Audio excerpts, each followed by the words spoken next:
focus, determination, passion, stamina, and the will to win. The end result, the Ricmotech Sports Car Series.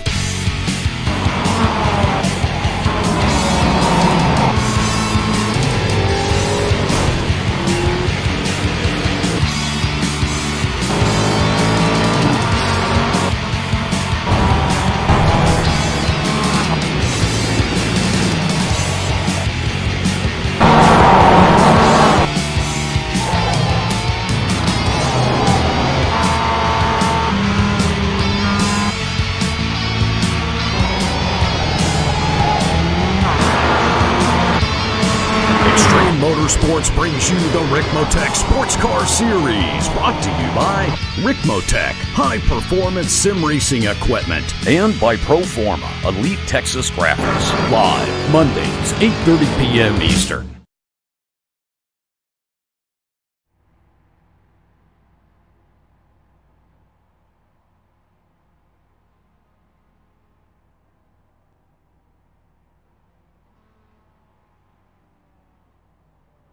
Good afternoon and welcome. We have now stepped in to the second half of the campaign. The World Challenge is over for 2019. The championship trophies are still to fight for in both your Mustang or MX-5 class. But who will take the top step of the podium today as we welcome you to Canadian Tire Motorsport Park? It's located in Ontario, Canada, only an hour's drive from Toronto itself and a couple of hours away from the United States and Canadian border. Today it hosts the fifth round, season 14 of the Extreme Motorsports Ricmotech Sports Car Series, presented by Proforma Elite Texas Graphics. All coverage on Apex Racing TV. Welcome, of course, as well to another round. It is a 3.9 kilometer circuit, or 2.5 miles, depending on your units of choice. You can see the layout there. The start-finish line at the bottom of screen. There are 10 turns, 4 of those to the left, 6 to the right. It's a clockwise circuit in nature. It will challenge the drivers today for 90 minutes of racing action, a little longer compared to our 60 minutes, and we'll give you a bit of a rundown of how the rules will change slightly for these 90-minute races. But don't forget, a whopping 50 meters of elevation change, and that could come into play come race time. Who knows? Yeah, and just as you said, it could come into play, and it looks like such a simple track from the track map. Again, welcome to the Ricmotech Sports Car Series. But yeah, looks like such a simple track from the track map, but if you throw in the elevation change that it's got on this track, it makes the track so difficult. As you can see, the most difficult section, down the hill and then up into the right-hander. It's one of the most difficult sections on the entire racetrack, and it's also one of the most grueling parts on the cars and the tires. Exactly. So that is Tyler Maxson speaking. Jonathan Simon here in the commentary booth, of course, as well. And we are now currently in qualifying. There's just a few minutes remaining here in this session. Had a bit of some technical issues as well, so apologies for the late start here for the broadcast. But you can see that altitude is quite low, of course, as well, Tyler, for the track. But more importantly, as qualifying is coming to an end, we'll look at your final times in just a moment's time. But qualifying today is presented by Proforma Elite Texas Graphics. Now, we've seen these past few rounds here, Tyler. Now, the championship, it's still not all over. We know Jacob Beasley's doing quite well in the MX-5 Open class, but the rest of the championships are quite wide open. You know, the battle between Eero Nom and Robert Hartley is something I'm really looking forward to seeing in your Mustang Pro class. And there it is on screen. Eero Nom up ahead of Kevin Ford, and then Robert Hartley in third. Only Nom and Hartley are the two drivers to take race victories this season.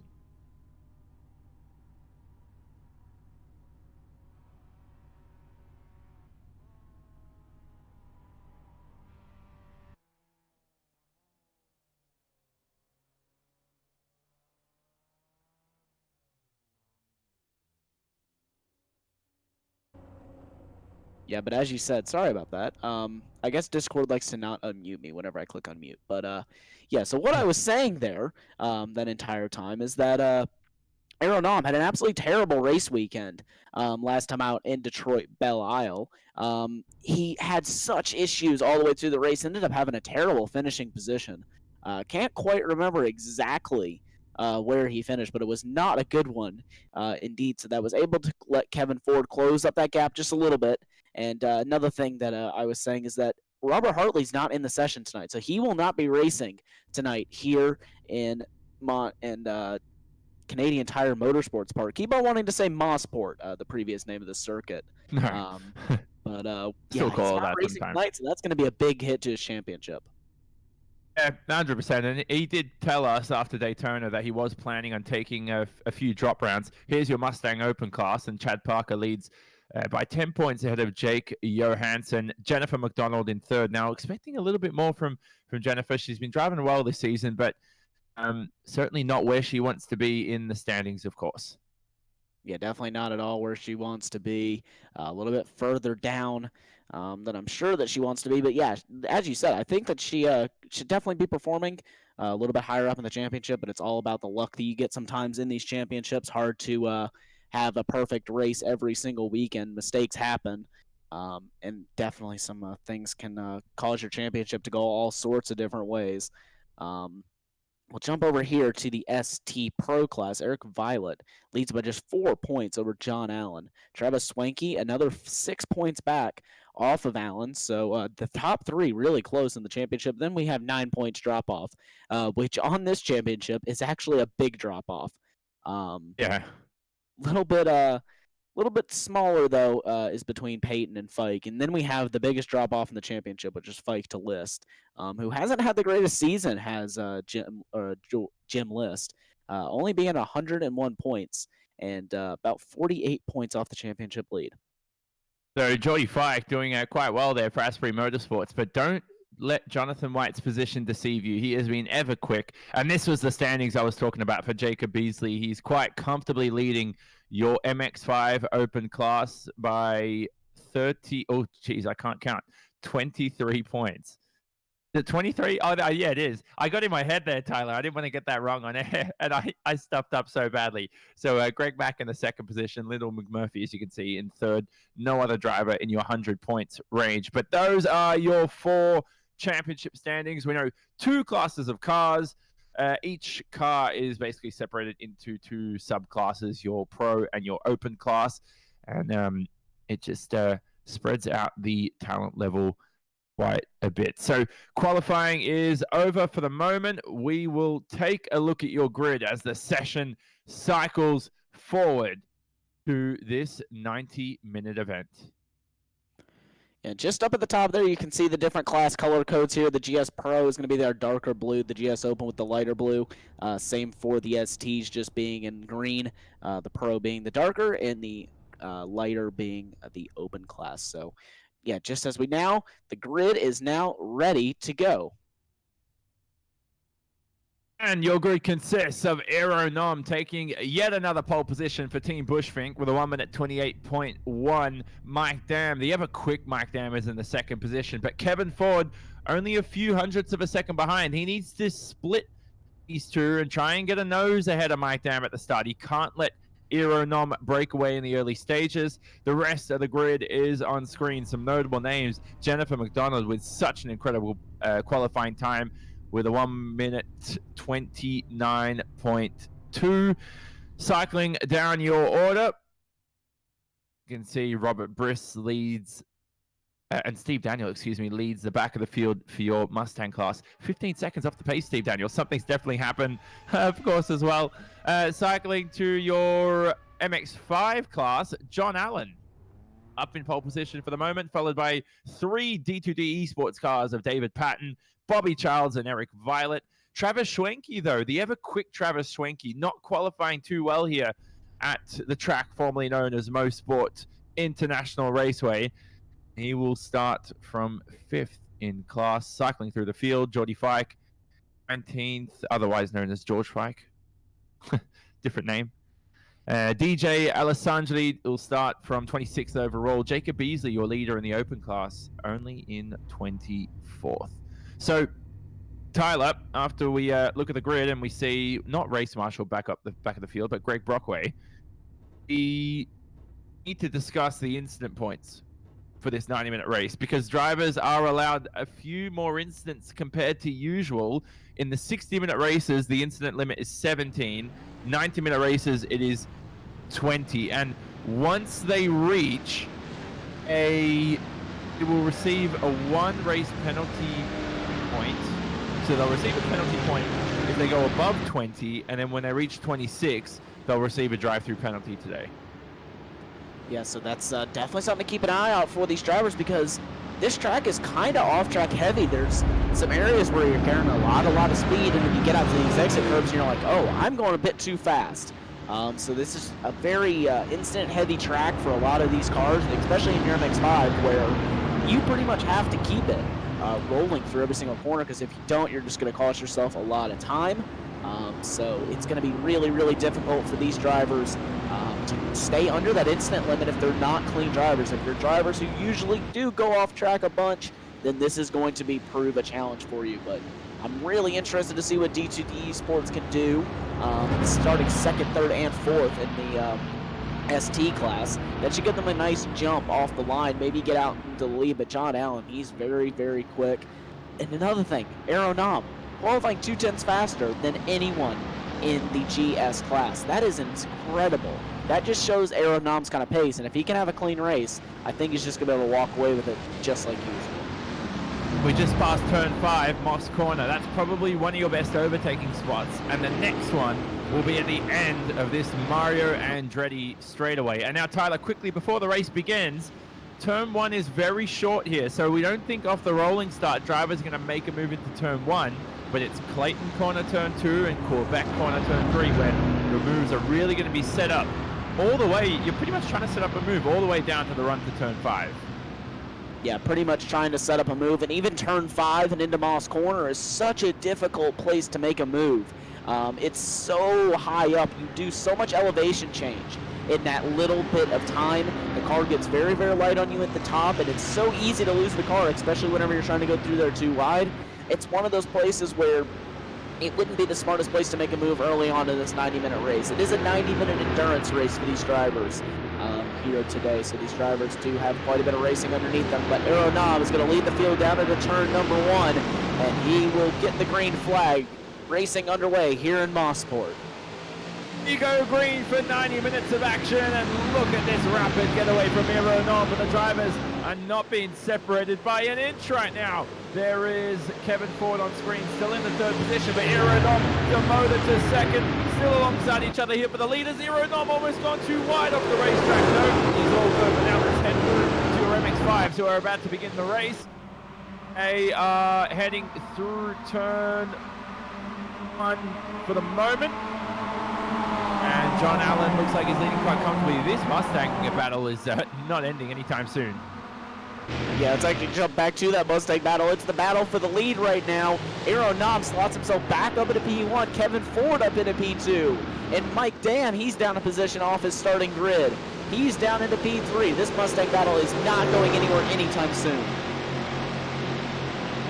Going to run through here on the straightaway all the way to the Mario Andretti, turn 8, the end of the Mario Andretti straightaway. This is John Allen still in your lead here, heading towards Moss Corner. A whopping 50 meters of elevation change at the track, formerly known as Motorsport, and all the drivers having to form up through this double apex right-hander. Look at the field right now, it looks amazing.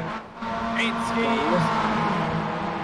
Look at that field of MX-5s. They're all scouring around here at Mossport. But we got a battle for your lead. David Payton looking to the inside of John Allen. He's going to try to make the move down into turn 8 and through the S's. It's a very difficult spot to make a move as it's so easy for drivers just to hold it around the outside and get the inside into turn number 9. But it is going to be David Payton who's just going to be a little bit ahead of John Allen and not give him that opportunity to hold it around the outside. He keeps him behind for now. Here they head through White's Corner for the first time. So at the end of the first lap, for your MX-5, it's David Payton who leads ahead of John Allen, Eric Violet, and Bobby Childs in 3rd and 4th. For your Mustangs, Aeronom leads ahead of Kevin Ford and Mike Dam. So more importantly there, Kevin Ford is ahead of Mike Dam, and that's exactly what he needs to do for his championship charge. And there is his handsome mark on the bottom left side of the screen. Yeah, and that's exactly what he needs to do for the championship. He needs to be finishing ahead of Mike Dam, but more importantly, if he wants the championship, he's got to be focused on finishing ahead of Aeronam. Mike Dam is one of those drivers that him and Kevin Ford are actually quite similarly matched on pace, in my opinion. I feel like those two, they have great battles in the championship, but Aeronam's that one that just, some of the time, just a little bit too far out to reach, but these drivers definitely have the speed if they can put it all together in a race. They've definitely got the speed to fight with Aeronam. They just got to put it together. And if they want to win the championship, they got to start putting it together every race. Back to your MX-5s. Well, this is close. Eric Violet under attack from his teammate. Out on board with him. Let's have a listen to this through turn 8. We were, but Bobby Childs now. That's Eric Violet behind. He's trying to. He's going to play it safe, obviously, against his teammate. But John Allen is in a sandwich of D2D esports cars. So I think they're on like radio right now or TeamSpeak or something here, Tyler, just discussing things through. Oh, definitely, and that's even something that even I do myself, is if you've got a teammate in the race, it's always nice to be able to jump in there with the same channel as him and just be like, hey, move here, move there, and really make sure that you block and defend and make moves strategically, especially in that MX-5, because you don't go with your teammate or you pop out and your teammate doesn't go with you, you're going to get trained by almost everyone. And sorry for not having a track guide for you here tonight. We are going to get a ton of onboard shots. Because I will have to say, I think myself and Jonathan, I think that you can agree with me. The onboard shots here are just incredible. I love an onboard shot. It is one of my most favorite things in motorsport and motorsport broadcasting. And by the way, we just heard news. I think I saw a driver off. So it may have been from your MX-5s. We're having a replay up on screen, Tyler. So let's see what happened here. We're watching. It might not be the driver off. Maybe it is. Childs on screen. Oh, there it is. Well, that's Lyndall McMurphy. Well, that was quite an abrupt change, but Lyndall McMurphy has obviously been into the wall somewhere or been into another driver, but that MX-5 is done and dusted for this event. Yeah, I can't actually quite get the replay of what happened to him going into the barriers. Actually, here we go. I actually can get it. So I do have to jump back to... Let's see what happened to him. Let's actually ride on board with him really fast. This is Clayton Corner, turn 2, and he's just running deep. Similar to what Aeronam almost did in turn 1. Oh, but he's flipped it. Flipped the MX-5 over. So. Yeah, definitely not how you want to end your night. That should be the end. I think they're going to be the end of the night there for Lyndon McMurphy. So unfortunate end to his night. But yeah, this is the battle for second place right now in your GS class. Mike Dam so close, practically pushing Aeronam. I think he actually was pushing him there for a second. But we also got another close battle here. John Allen is now behind Bobby Childs. So Bobby Childs moves up into second here. John Allen down into third. Let's actually ride on board here with John Allen as we head up through Moss Corner. We have a thrilling bump draft. Let's see if John Allen performs that ahead of Bobby Childs. Have a listen and yeah, how beautiful this MX-5 sounds.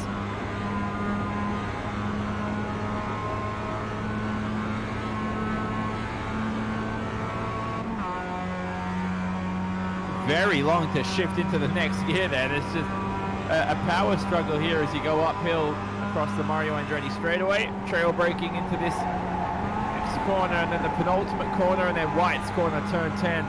The final corner around Canadian Tire Motorsports Park. Look at them just trying to keep this car in a straight line. Once you hear the tire squeal, you're not going any quicker. You want to keep that car in minimal tire squeal. The brilliant driving so far. They all look super smooth out there. Yeah, and even in that MX-5, you almost want to hear the tire squeal sometimes. They'll let you know that you're pushing the car to its full extent. As you can see there, John Allen doing a nice little slide down through Clayton Corner. But yeah, it's almost to the point in these cars where you almost want to slide it. some of the time. It helps to generate some of the tire heat. You also don't want to slide it around too much because you'll gain a bit too much tire heat. But whenever you're first starting out in these races, in the first 10 minutes, it's really nice if you can just to kind of slide the car around, get the car to have some temperature in the tires, because the temperature in the tires in these cars is very, very important. If you don't have the temperature, then you're just not going to have the pace. But it's also important not to overheat them. So these are kind of temperamental tires in the MX-5 and real life as well as in the sim. They're very temperamental. If you get them a bit too hot, then they're going to lose a lot of grip. Well, we saw Linda McMurphy flip their MX-5 earlier. Is it something you've done in the real world? Because you race MX-5s in the real world as we watch the onboard perspective from Eric Violet. I have been fortunate enough to never roll my MX-5.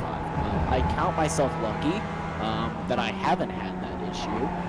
I have hit a barrier. Not skilled? Definitely a story for another time or a bit later in the broadcast. But yeah. Definitely going to get you to divulge on that. So it's more luck than skill, you think?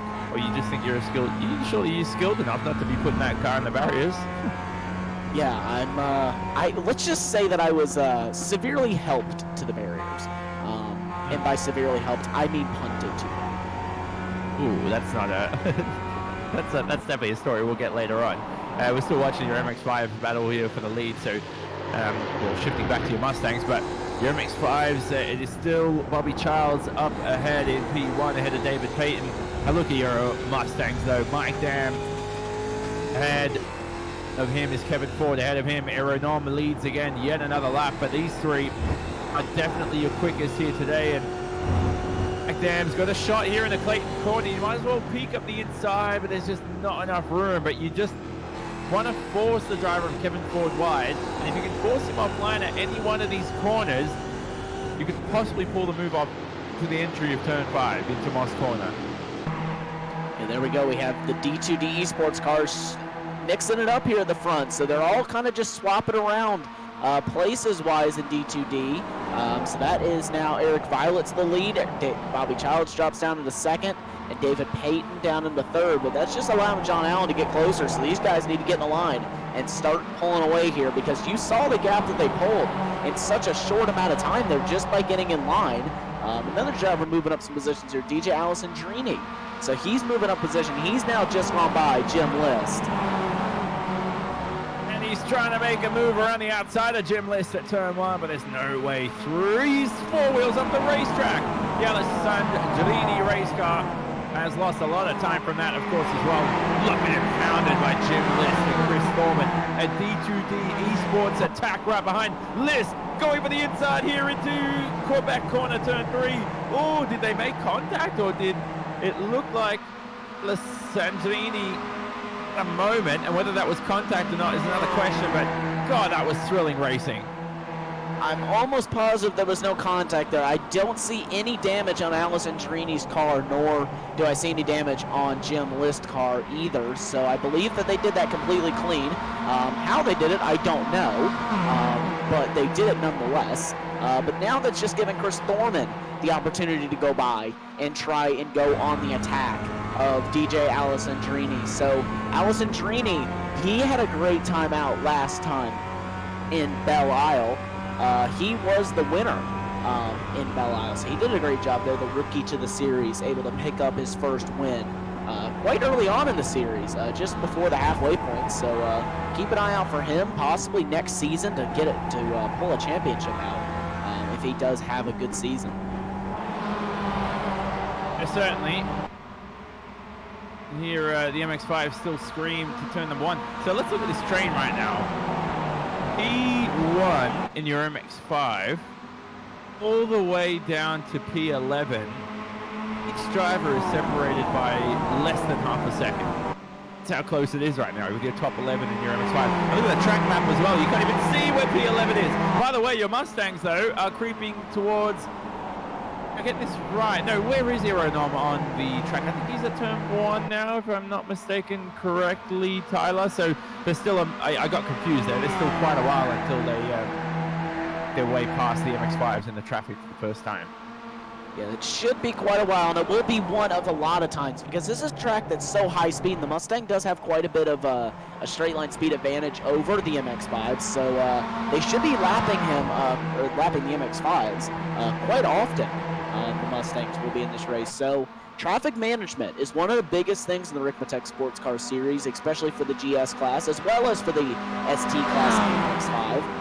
Very, very important that you guys, that every driver is just able to manage traffic so well, because if they're not able to manage traffic, then you're just not going to go well. These DTD Esports cars, though, definitely not cooling it down anytime soon.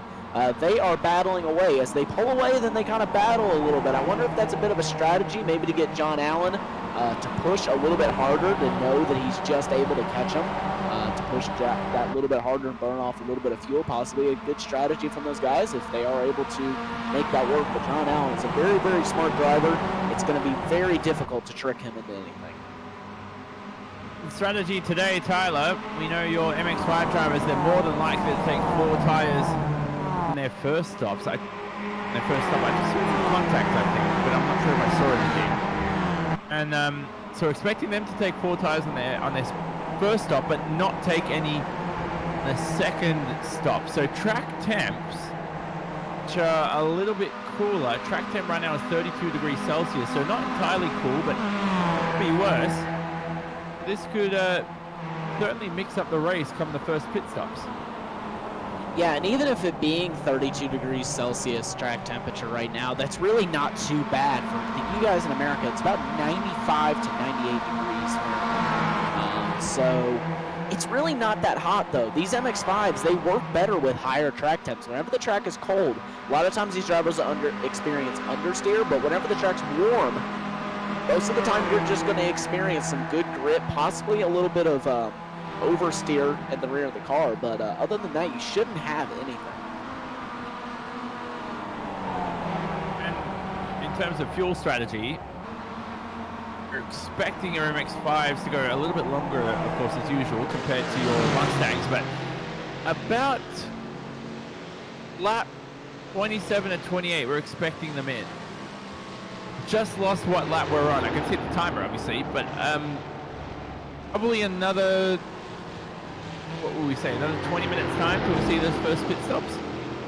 It should be about another 20 minutes time, I'm assuming.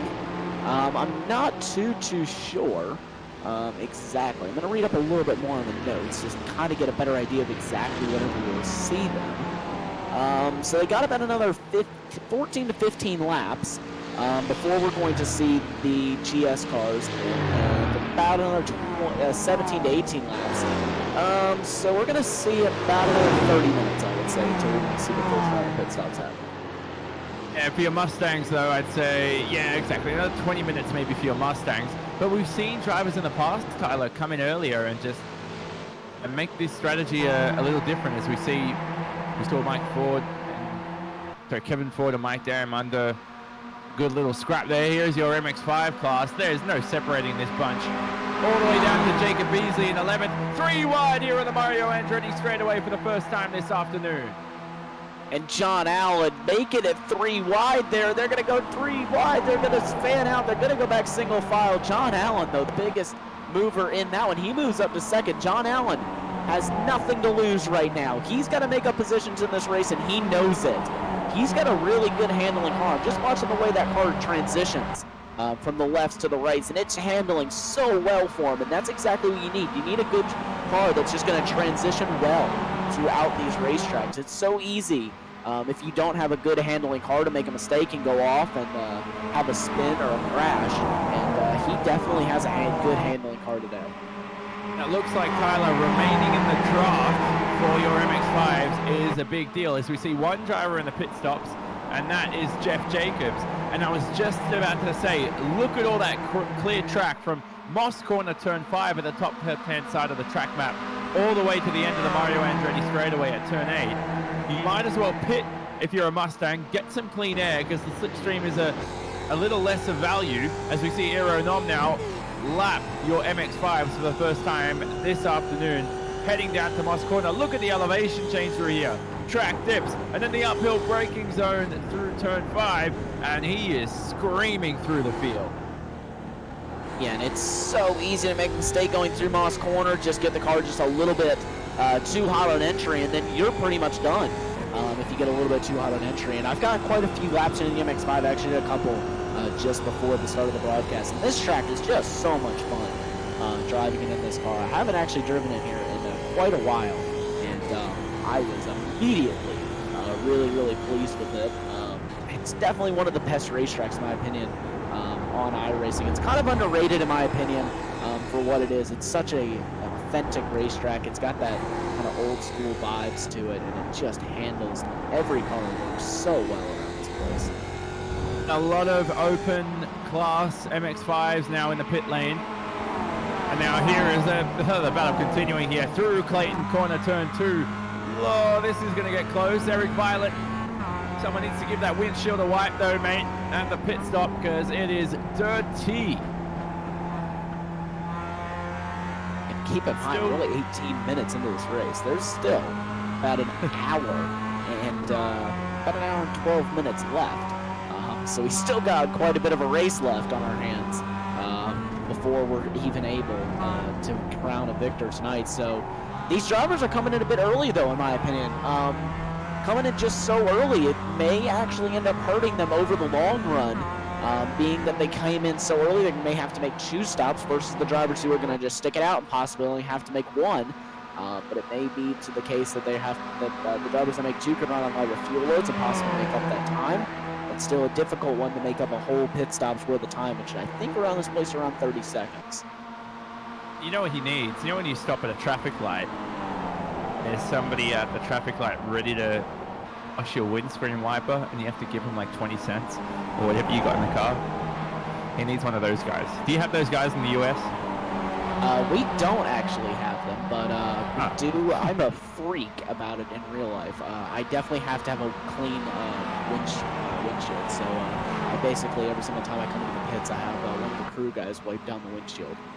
And if I had a windshield as dirty as Eric Violet's, I probably would be happy about it at all. And you can see, sorry to interrupt, Aeronom in the pit lane. There he is. He's just about to enter his box. So your race leader making a very early pit stop, and it looks like he's found some clean air possibly.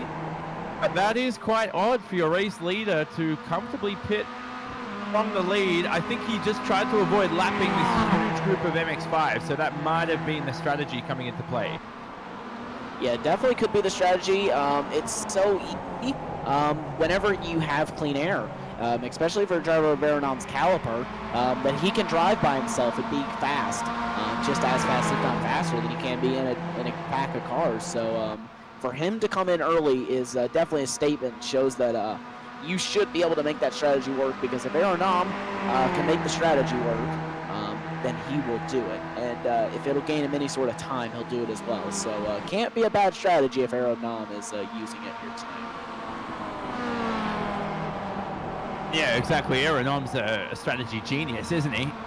And, well, where's he fed out right now? I'm just looking for him. He's him exiting Moss Corner on the track map. Yes, it is. So Aeronom's got a little bit of clean air. He's in P7 now overall.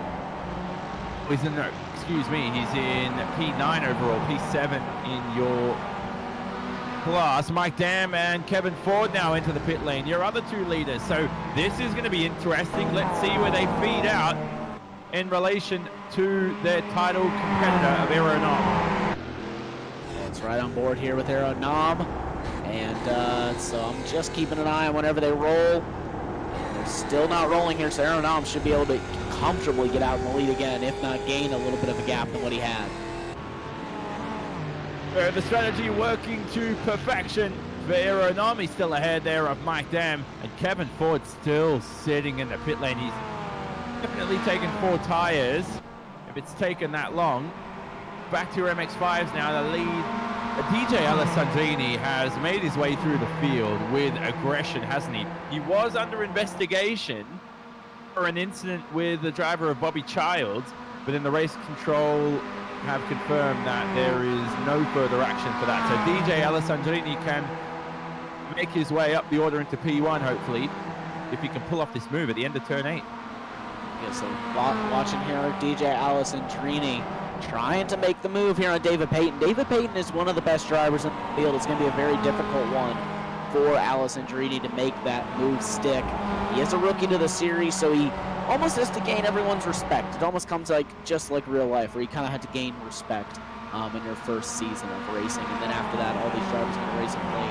But you know he's fast, so these drivers are I would imagine that they're not going to be the nicest to him until he can really prove that he can race him clean. He's etching closer and closer, isn't he? Was under investigation for one incident, but hey, the referee said no further action. There is one driver off the racetrack. It's not Jacob Beasley. He's through in that blue-rimmed fluoro green MX-5, but one driver certainly off. That was Jonathan White. White, as Allen exits the pit lane, but White's had a good season so far. And the last time, or the last couple of events I saw him, he's driven splendidly. Not today.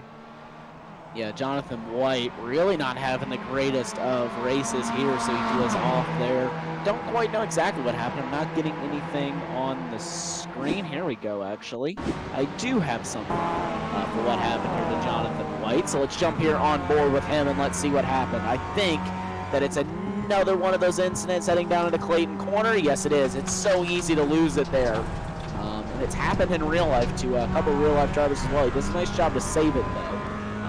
But yeah, it's so easy to lose it there. Drivers have lost it there several times in real life.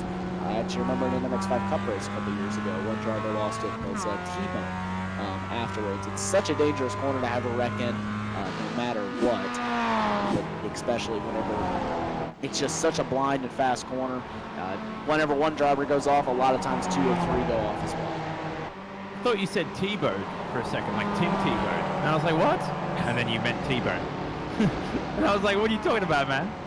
But I honestly may have. I do that sometimes. No, you know what it is? It's an Aussie trying to comprehend an American. Oh, that's must be what's going on.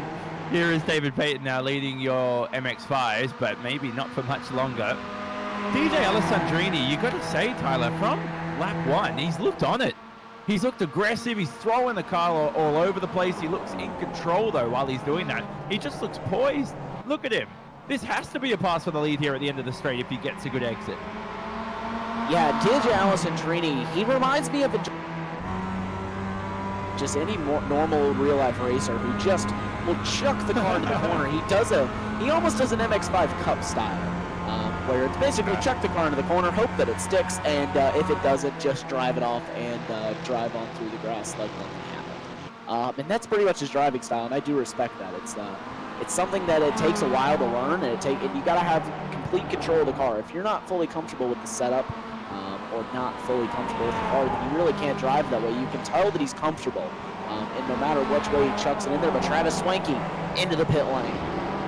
And into the lead goes Alessandrini. So brilliant pass there for the lead as Schwenke enters the pit.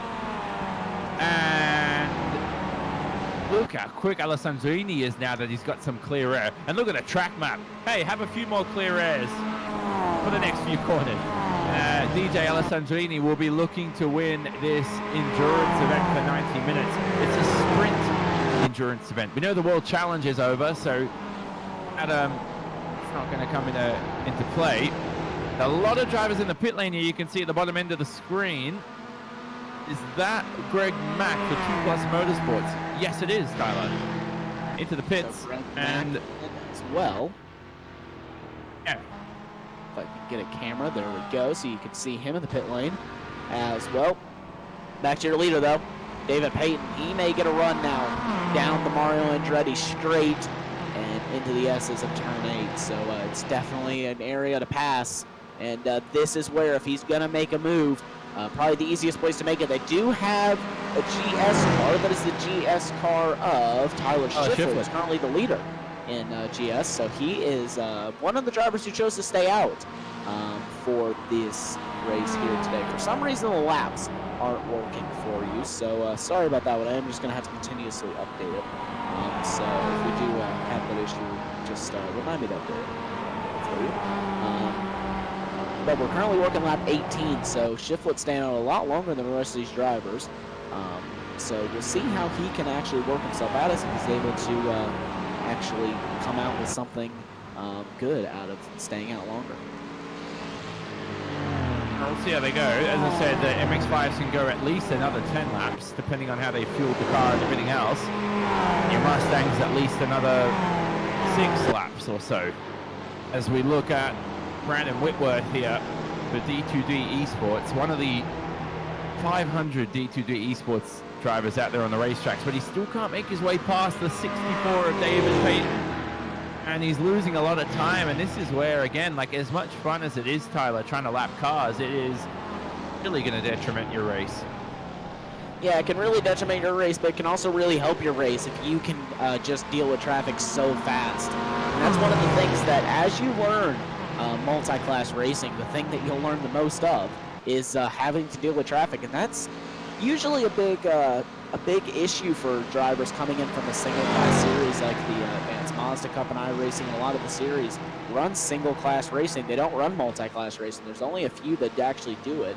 So a lot of drivers don't have experience with it. Then whenever they come into these leagues where they do actually have to run in multi-class format, a lot of times they struggle. And on the brakes is the 27. Who's in the 93? Mike Dam, isn't it? Yeah, so Mike Dam up and ahead there, and he's still in that scrap with Chad Parker. Kevin Ford behind.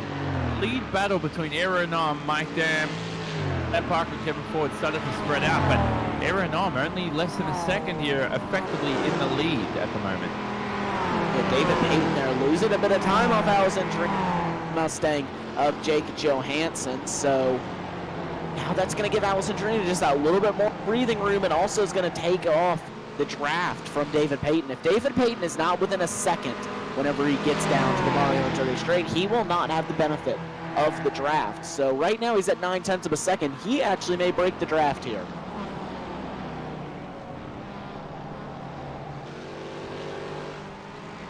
Have a look.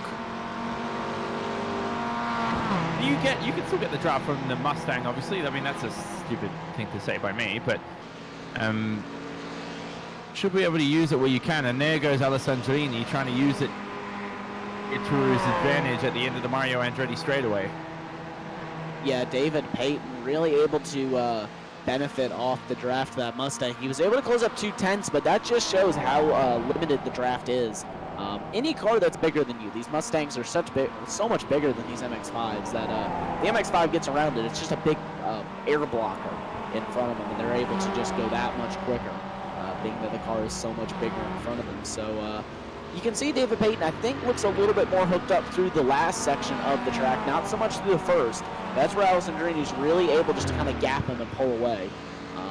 And as I say, that they do quite maintain quite good through turn one, but this is where the issues start to arise with David Payton. Alessandrini's able to roll just so much more speed than him, but actually this lap, Payton has seemed to get figured it out. He has. Is Quebec corner, turn 3. And then he looks closer, doesn't he, right now for the lead? He looks ever closer. What's happening to Alessandrini? Is he making mistakes, or has David Payton figured things out, as Tyler Maxson has said alongside me?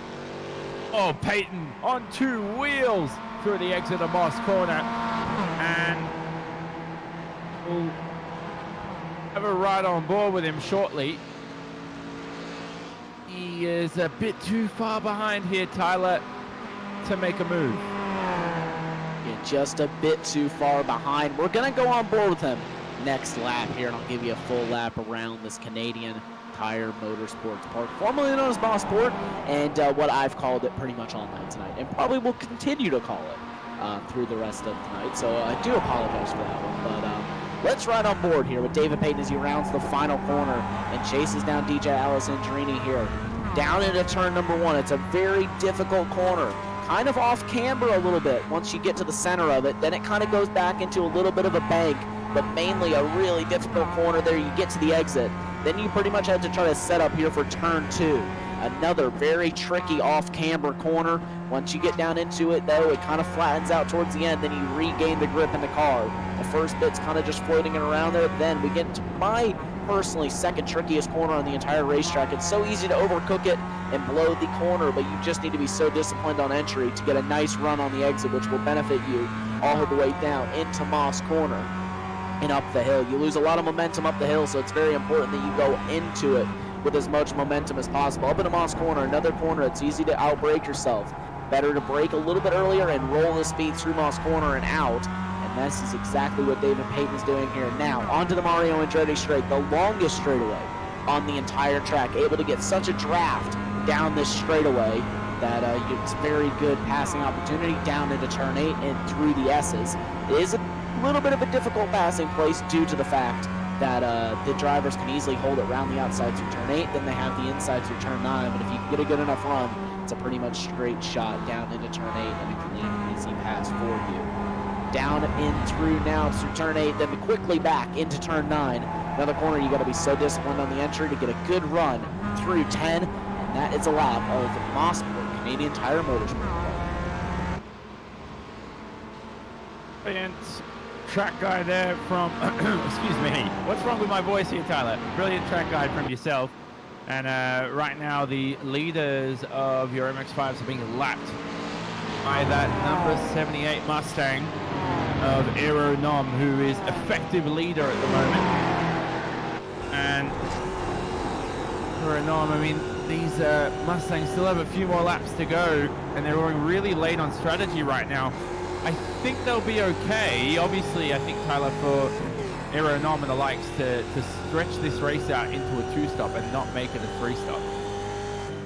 Yeah, and it really is all about making it into a two-stop race. If you can make it into a two-stop, you're going to be obviously a whole lot better than a driver making another pit stop. Another pit stop costs you a lot of time, especially at a high-speed and flowing track like Mosport.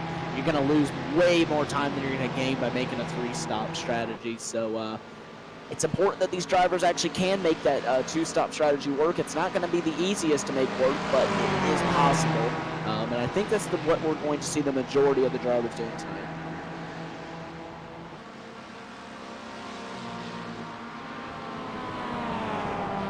Alessandrini, return 8. Look how dirty the front end is of Alessandrini's MX-5. This is where, oh, is that Payton into the pit lane? It is. That could come into the favor of David Payton if he nails his pit stop. One thing is, though, you want, Tyler, is you want to pick a livery where you don't notice all that rubber stuck to the bonnet, the hood, whatever you call it in America, you know. Yeah, definitely what you don't want to have. You don't want to pick a livery that's going to do that. You also want a livery that's going to stand out. If you do look up Jacob Beasley from Jacob Beasley, see what's happened to him. He's got a livery that stands out. Yes, he does. If I can actually find the timing screens. Yes, bright green. Look at that. With blue rims and a blue cage. I will have to say, I actually dig it. I think it looks quite good. It doesn't work on every car, but the MX-5 is a car that you kind of can go out of the box with. And we actually kind of do see that in real life. If you've ever seen, I don't know if you've ever seen my MX-5 in real life, but it is a bright orange, black, and gray camo car. And I will have to say one thing, it definitely stands out. I was in a series with a touring car Kia championship with a few British drivers as we watched Travis Schwenke on screen. And I've seen some funny team names. I can't repeat a few of these. The funniest one that I can repeat was a team name of Tigers Wood. That was the team name.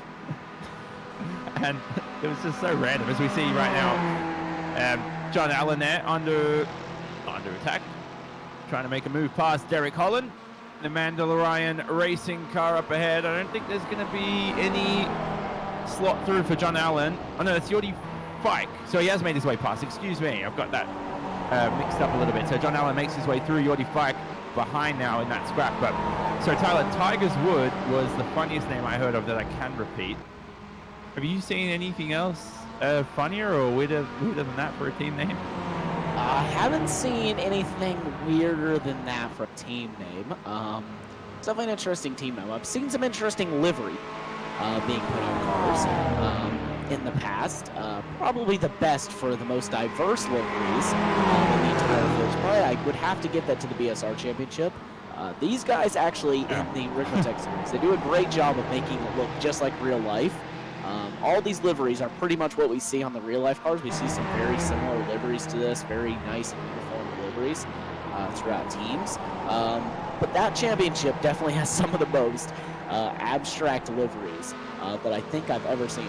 And Tyler Shiflett, Brandon Whitworth, and Jake Johansson are in the pit lane. So they have made their first stop of the evening. We'll see where Aeronom slots through. He's going to slot up into the lead just like normal.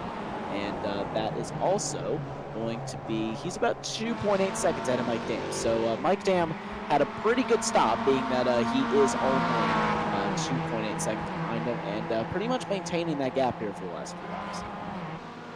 So the gap, as you can see on the top left-hand side of the screen, 2 seconds between your leaders. Kevin Ford's dropped off substantially after the first pit stop phase, so he is nowhere near your lead battle. But Aeronom's race is, well, he's not even close to having one hand on the trophy yet, because there's still just under an hour remaining, and Mike Dam is keeping him quite honest here in that Crypto G orange racing car. And it's going to be a battle that's going to progress ever further. But I mean, without Robert Hartley today, of course, for Aeronom, just that little bit of less added pressure, you could say. Yeah, definitely a little bit less pressure for him. And Aeronom, he's one of the fastest in the league, so to defeat him is something that few drivers can do. And the drivers last week definitely were able to defeat him. He did have some contact with the MX-5 that did send him back, but nonetheless, Robert Hartley drove an absolutely amazing race and really was able to defeat Aeronom, despite him even having contact. Even before that, Hartley was ahead. So it is impressive that even at some tracks, Aeronom will struggle at. So he is not the alien that I thought he was. He is still alien at most tracks, but not at every track. So it is nice to see him make some mistakes though and have some issues in the championship, and just not see him run away with every single race. A 28.5 for Aeronom. Quick lap time. Mike Dam 4/10 slower, but now Mike Dam is gaining time on this lap, and they're just making their way through some traffic. That could always make things a little bit more interesting. I think that is, they're through turn 5, aren't they? As we watch the MX-5s now, but I believe your leaders, see already 5 on screen. Aeronom and Mike Dam are on the Mario Andretti straightaway at the top side of the track map. Here are the already 5. We're now switched to Jeff Jacobs. Excuse me, I'm all over the place right now, midway through this race. Jonathan White, there he's on screen. Let's follow Jonathan White for now. He's right behind Bees Knees Racing, Jacob Beasley, and the Delta Racing car with a very damaged bonnet, trying to make his way past a very damaged Jacob Beasley. The bill is going to be a lot higher there. Whoa! That was 4 wheels off the racetrack for Jonathan White.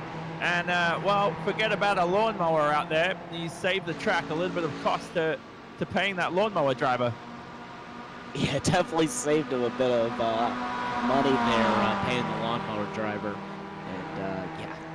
And can't say that we don't do that a little bit in real life. We definitely save these tracks a lot of money whenever we come, because after we come, other than having to replace the grass in some areas, we pretty much mow most of it. So they don't have to actually pay a mower very much mow. They can focus, if you go to Barber Motorsports Park, they can focus on buying a new street sweeper because one of their quarter marshals actually flipped it at the beginning of the year. Oh, what? Oh my god. The street sweeper. If you ever get a chance, I think the clip's up on YouTube. IndyCar 2019 Barber street sweeper flip. The street sweeper literally rolled over right before a race. And I'm not joking. I always remember, do you remember one Pablo Montoya at Daytona one year where he crashed into what was it called? It was the track blower. He crashed. Yeah, that was it. Yeah, and that caused a huge delay. Oh, look at this! between your 27 here of Chad Parker, making his way past the 09 of Jordi Fike. George Fike now, he's lived another day through that one. Back to Chris Thorman. So Chris Thorman in your field now for D2D Esports. He's 9th in your MX5 class, but he's quite a long margin away from your lead. DJ Alessandrini, though, for a driver that hasn't pitted, along with Jacob Beasley and Jonathan White, I think DJ Alessandrini is driving splendidly so far. I think that he really is. Alessandrini, though, into the pit lane. So DJ Alessandrini into the pit lane here in Motorsports. This is the maximum you can go. I think lap 28, you could probably stretch it out into there, but we're expecting the MX5 drivers to go on to lap 27 at the latest, and this is lap 27 right now, almost halfway through this race. John Allen now hounding the 62 up ahead. That is a lap car of Greg Brockway. They are not in a battle, but Greg Brockway is, well, he's got an ever impatient John Allen behind, who currently leads the field away for your MX5s. Travis Schwenke on a recovery drive from his poor qualifying position is now up ahead, of course, as well. Here's Edgar Sancinelli, and he is into the pits. Let's see where Alessandrini feeds out, and it's quite a long way down the order. Yes, Alessandrini falls down the order a little bit.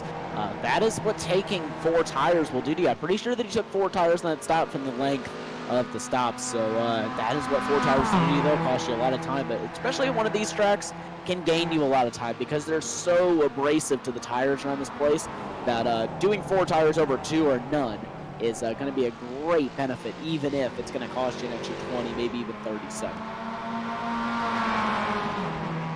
So let's see how this race progresses for Alessandrini, because I mean it'd be impossible, right, to one-stop this race. It can be very close. It's possible, though, I reckon. I really think that with a little bit of fuel saving, it is possible. I really, really do, because think about it. He made it to 43 and a half minutes into this race on no stops. So a one-stop strategy is for sure within question for DJ Alessandrini, one of the few drivers that is actually able to make that strategy work. Jacob Beasley, another one of those drivers that's going to be able to make that work. Jonathan White, maybe, even able to make that work. So a lot of these drivers are going to be able to make that work now, being that they've stretched it out so far in this race. Now, John Allen and these drivers up front, they pretty much committed to a 2-strap strategy at minimum for this race. So one more quick question, Tyler. We'll have some fun here. I want you to look away from your timing screen. It's right now. Don't look at it. I want you to tell me whether Aeronom or Travis Schwenke has the highest I rating. I give it to Aeronom because I believe he's at around 8,000 I rating. Wrong, but you're correct. He's better. And how many I rating points better than Travis Schwenke? Am I allowed to look at it now? Yes. I'm seeing 8 points. Yeah, so Aeronom's I rating 6,846, which seems a lot lower compared to what we expect for Aeronom, as we see John Allen right now and Travis Schwenke in the battle for the lead, and Travis Schwenke on 6,838. Travis Schwenke now promoted himself into the overall lead for your MX5s, and that is a 6.8K I rating driver, proving his worth, making a statement here midway through this round 6 of the Extreme Motorsports Ricmotech Sports Car Series. Yeah, so he moves himself up into the lead here. So Travis Schwenke able to get that move done. I think we're just going to quickly go ahead and head over to a quick commercial break here for the drivers. Just quickly, just going to leave everyone to it just for a few moments time here. We should be back in just a few moments on Apex Racing TV. Don't go anywhere.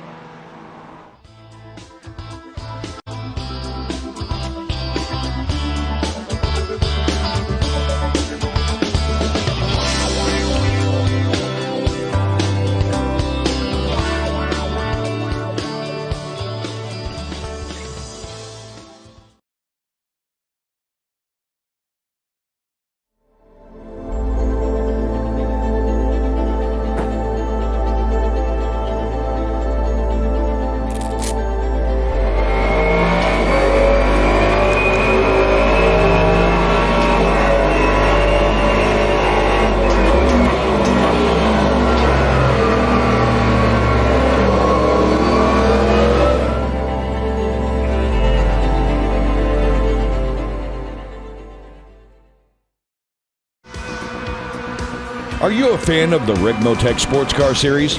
Now is your chance to show off your favorite sim racing series by visiting our online store. With clothing and apparel for women and men in all sizes, merchandise and gift items like coffee mugs, laptop skins, mouse pads, and many more items to display your passion for sports car sim racing. Visit us today at ExtremeMotorsports99.com and click on the online store button. Thank you for watching and supporting the Ricmotech Sports Car Series.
Focus, determination, passion, stamina, and the will to win. The end result, the Ricmotech Sports Car Series.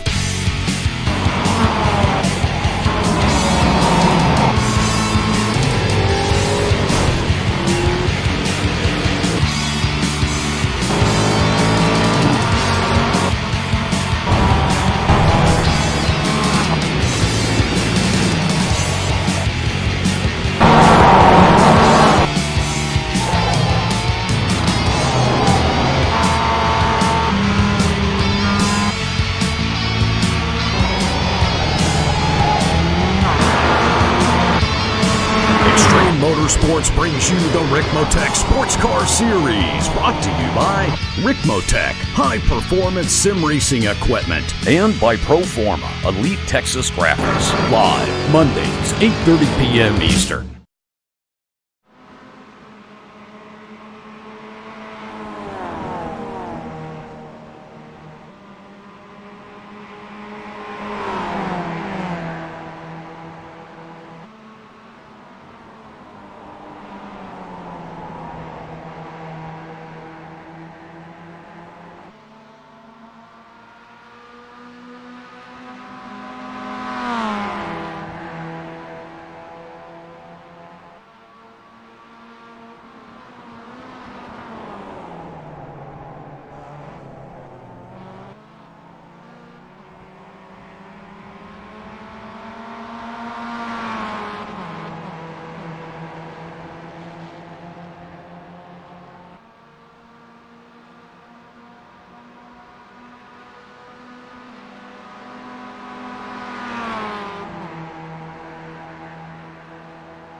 Welcome back to round 6 of the Extreme Motorsports Ricmotech Sports Car Series here live on Apex Racing TV. All coverage today presented, of course, as well by Performer Elite Texas Graphics. A few drivers in the pit lane, as you can see at the bottom of the screen, and a huge drama in the commercial break. You can see the battle for the lead still continuing in your MX-5s between John Allen, Travis Schwenke, and George Fike. But more notably, Kevin Ford, Tyler, having technical issues and was out of the race and now has rejoined from the pits, but is way down the order. Yeah, so really, really unfortunate. He was running up in the front of your GS class, and he is now out of racing contention here. He's now in 13th and a few laps down in the GS class. So that's so unfortunate for him. I'm all too familiar with internet issues. It's so unfortunate whenever you see it happen, especially whenever you're running up front in one of these races and doing such a great job like Kevin Ford's been doing the last few weeks. He's really been stepping up his game and getting a whole lot better, not just driving-wise, but just everything. He's just been driving just so well these last few weeks. It's so unfortunate to see him have some sort of big issue like this. Aerodom into the pit lane, a 21.5 second pit stop. Your leader is out and away. He's rejoined the racetrack ahead of Mike Dam, his race rival here today. So those two, for Team Bushwink and Crypto G Orange Racing, are effectively leading your Mustang class right now. Shiflett and Whitworth up ahead there. Tyler Shiflett for Mech Motorsports. They are going very long on strategy, so we're expecting them to go deep into this race. I don't think they're going to one-stop, though. It's impossible in your Mustangs. It is definitely impossible in the Mustangs. The Mustang is kind of a fuel-heavy car. It really is. It uses up a lot more fuel than these MX-5s. They're very, very easy to fuel. MX-5s, quite surprisingly. It's very easy to lift and coast, and you can gain back a lot of fuel. But this is the D2D Esports train, is I think what we're going to be calling it from now on. It's a 4-car train that stretches from 3rd all the way down to 6th. And they are all in a line together, and they are making strides forward towards the front. There's only 2.8 seconds ahead up to Travis Schwenke, and from what I can see, they are closing that gap down slowly but surely. But Schwenke is not making it any easier on him. Definitely just staying in line here with Allen and not doing too much battling. That's going to cause them to lose a whole lot of time. Almost an hour through this race. And there is John Allen. He's driving so well, isn't he? Where is he in the championship points? Let me get the points up yet again. John Allen is currently... Oh, I just got the championship points up and Excel crashed. Let me get it up again. Here it is. So John Allen on my notes is currently 2nd behind Eric Violet. Now, talking about Eric Violet, not racing. No, sorry, in 4th position today. So a little bit down the order, so John Allen's really going to need to have a good result here if he's going to want to move up. And that's kind of the case for everyone. We're at the midway point of the season. This is where the drivers need to start focusing on championships.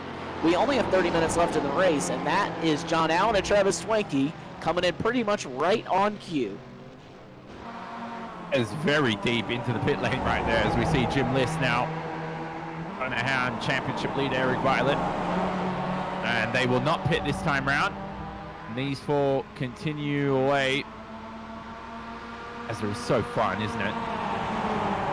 So cool to watch through turn number 1. Do you like that tight line through turn 1? It seems that I feel like these drivers can maybe push a little bit harder there through turn number 1. To be honest with you, from the laps that I've done here at this track, and I've done it in various different cars, the best line is actually to pretty much hug it right up on that inside wall. Because if you really look at turn 1, it's a very off-camber corner once you get out to about the center. The center of the corner off, it just kind of falls off a little bit, very, very subtly, but it does fall off, and you lose a lot of grip. On the inside, you kind of have the advantage of a bit of a banking through the corner, so you're going to gain almost double your grip from the inside versus the outside. So it's definitely a good idea for these drivers to hug that inside. Jim List hugging the rear end here of Eric Violet. This is the battle for current lead in the MX-5. Here we ride on board with a D2D Esports driver, David Payton. He's closing closer and closer to him, the lead. And he's just slightly bump drafting him, it seems. Doesn't want to pull up a move here. I'd bump draft him out of the corner, bump and run, the same way they do it at Bristol.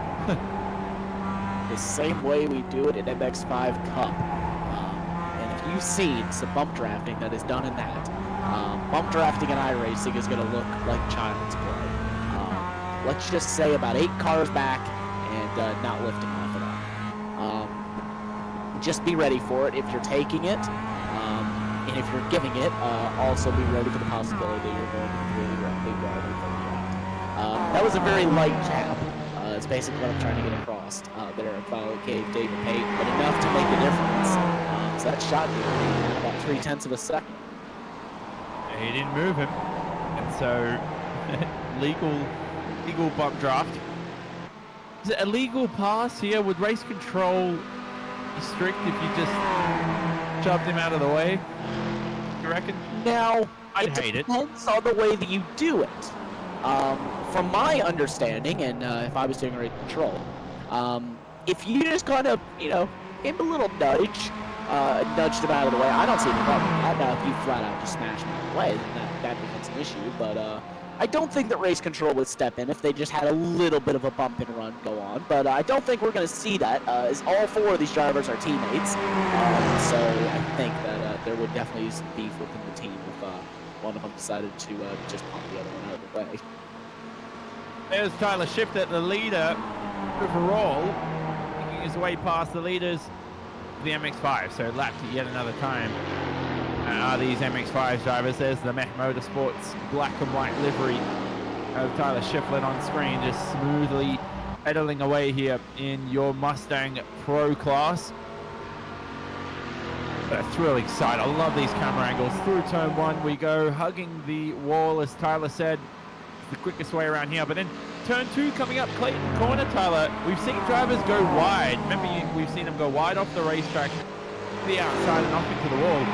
Just like we saw there, actually, the driver of Chris Thorman. I would hug the inside there. I mean, use the camber of the racetrack. That's the quickest way around Clayton Corner. Yeah, and the thing about this racetrack is while it doesn't look like the track actually falls off, you would be surprised that if you really get the camera down and you really look at the track, that a lot of these corners are kind of off camber from center on. So you're going to lose grip once you move out of the center of the corner. Now, some of these corners are banked all the way around, but a lot of these corners, you get out on the outside line, and they're starting to fall off. They're just going to lose a lot of grip in the racetrack. Now, if you have the car set up that way, you can make it work. But for most of these drivers, they're going to have it set up for that inside line, so it's just not going to work out for them if they're going to try to hug that inside. There, single file yet again. Eric Violet now, where's he going to go? He's looking for the inside, and so are those Mustangs behind in a nice scrap. And almost contact between the two. Who are those? That's Aeronom. Aeronom behind Brandon Whitworth. This is for P2 overall, and Aeronom needs to make his way past quite quickly, because look at the gap between himself and Mike Dam behind. You can see Mike Dam on screen. There he is. And allowing him through actually was Whitworth. So Mike Dam will be hoping he gets the same treatment in return. As look at all the MX-5 drivers into the pit lane. A pit party. Yes, it is. It's a D2D Esports pit party here in Motorsport. DJ Alessandrini takes the lead in MX-5, but I think he is going to have to make another stop. Yes, he is. He's only at 1 stop here tonight, so we'll have to make 1 more stop before he's able to take the lead for real. John Allen's only 17 seconds behind, so doubtful that he will retain the lead once he does come into the pit lane. But he should be set up for a good, I would say, top 5, maybe 6th place whenever he rejoins the circuit. DJ Alessandrini, remember, if you can stretch this race out into a 1-stop, which we're thinking is almost impossible, will he win this race? Because right now he leads by 17 seconds. He's got enough time to lift and coast, Tyler, to save 1 lap's worth of fuel is a tough task to ask from DJ. Yes, it definitely is, and especially this track being so throttle heavy. To make it a one-stop work, that's impressive. To make a one-stop work and be up at the front in the end, that's going to be a feat that's going to be near impossible, in my opinion. If you're going to want a shot at the victory, I think you're going to have to be on the same strategy as everyone else. That's Chris Norman and Jim List. They go side by side down the Mario Andretti straight.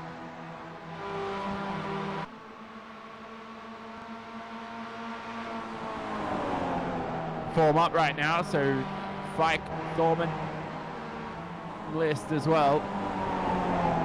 All in this nice battle. Jim List behind his MX-5 looks clean, if I'm not mistaken, in comparison to Chris Thorman ahead in that D2D esports car. So look at the front end of that MX-5. It's the bonnet needs some repairs.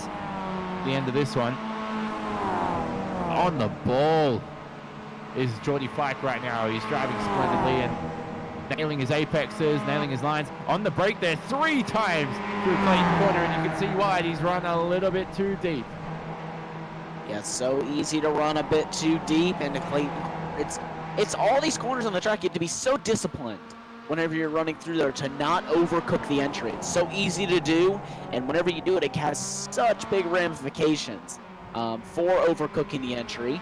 And getting the car just that little bit offline is going to cost you a whole lot more time than it's going to gain you. Here's DJ Alessandrini. Let's have a look to see if he's love to ride on board with him here, Tyler. Just see whether or not we could hear him saving fuel or not. Let's have a listen now through the next few corners.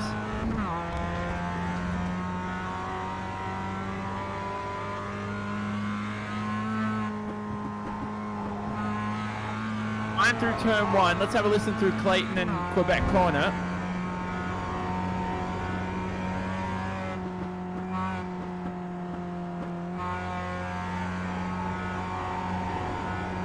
He seems like he's pushing, isn't he, so far, Tyler? It has to be said. The interesting point of the racetrack I want to hear is the turn 5 braking zone of Moss corner and then the end of the Mario Andretti straightaway.